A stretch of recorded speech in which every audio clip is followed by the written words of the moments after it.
outskirts of Edinburgh will be joining me, and I hope you'll join us. Until then, bye-bye.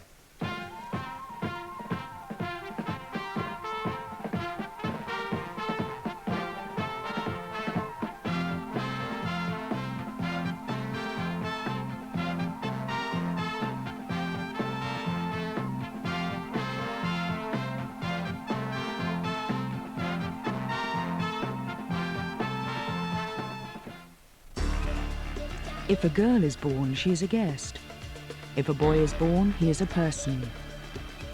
As a guest in the Hamar community, Duca will leave her family to marry a man she has never met before. She will have her head shaved and bear her husband many children. She will feel the pain of love when she is whipped. Follow the fortunes of Duca and the women who smile.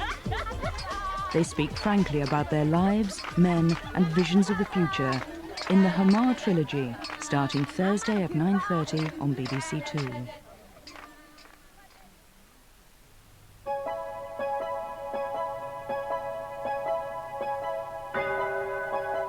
In 5 minutes, BBC2 looks at the religious and cultural influences which drove Japanese death squadrons during World War II.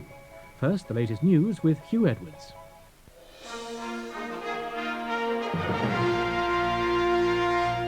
Good afternoon. The Train Drivers Union ASLEF is to ballot its members with London Underground on a series of one-day strikes over a pay claim. The announcement came as the latest national rail strike ended. Railtrack says the number of people working on strike days is growing, but the union says their figures don't add up and that the strike remains solid. As the strike stopped at noon, the propaganda battle moved into full swing. Railtrack held a press conference on the concourse of Paddington Station in London to trumpet the most trains running so far and the most returnees to work so far. In a barrage of figures, Railtrack claims that there has been some erosion. It said 131 RMT members worked in the first strike 2 months ago. A week ago it was 309. And today Railtrack says 342 RMT members worked. It accepts, though, that the strike remains largely solid among the 4,000 RMT members. The union's strong card remains that it alone can deliver the shake-up in working practices that Railtrack wants. A collapse of the strike would destroy that card, but there is still no clear sign of that. Government's plans to privatise the Royal Mail are running into deep opposition from post office staff, according to a survey by the Labour Party. But the National Federation of Sub-Postmasters has accused Labour of scaremongering. On a tour of 500 of the UK's smaller post offices, Labour claims to have found considerable hostility towards the government's privatisation plans. According to their survey released today, the majority of postmasters and postmistresses questioned are against the proposals and believe they would lead to post office closures. If you privatise the Royal Mail and take those profits outside the post office, it stands to reason that those post office branches are not going to be secure as they were before. The current proposals contained within the Green Paper provide for greater commercial freedom for post office counters, provide a platform for automation, and therefore we see that as good news. It's clear Labour intends to ensure the row continues as the government tries to win over worried Conservatives as well as the public. The United States is taking new measures to deal with the flow of refugees from Cuba who are continuing to leave in their thousands despite the American decision to refuse them entry. They thought they were headed for freedom, but they've ended up instead in what amounts to a prison camp for the foreseeable future. 1,100 Cuban refugees have been shipped so far by the Coast Guard to the American base at Guantanamo Bay, and 1,000 more are on their way.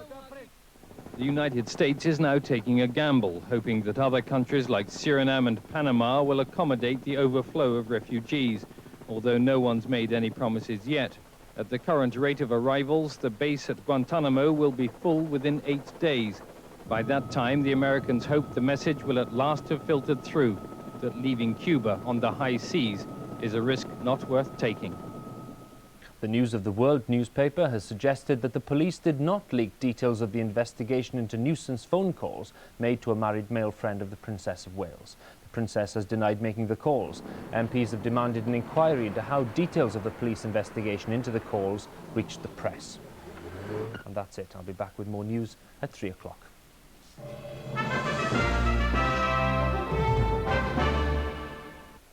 Good afternoon. Well, we're in a showery regime at the moment. As the radar picture shows, the heaviest rain is over Scotland, but there is an edge down through central southern England as well. That's mainly light and showery. It's going to move its way steadily out towards the east during the rest of the afternoon, perhaps turning a little bit drier and brighter for central areas by the end of the day. But certainly a wet end to the day in Scotland, some very heavy thundery rain there and accompanied with quite strong winds as well.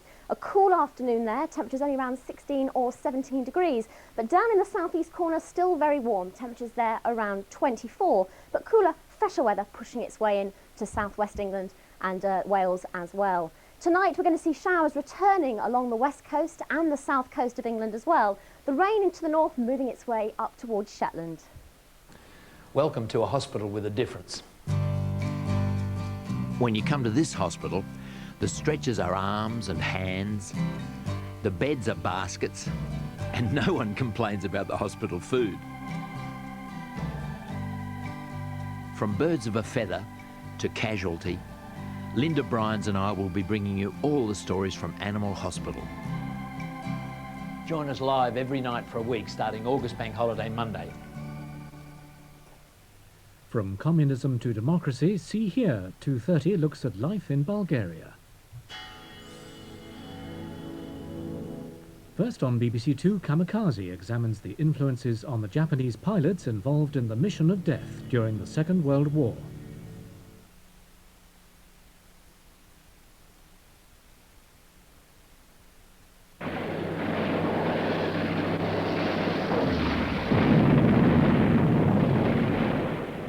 World War II in the Pacific. Autumn, 1944.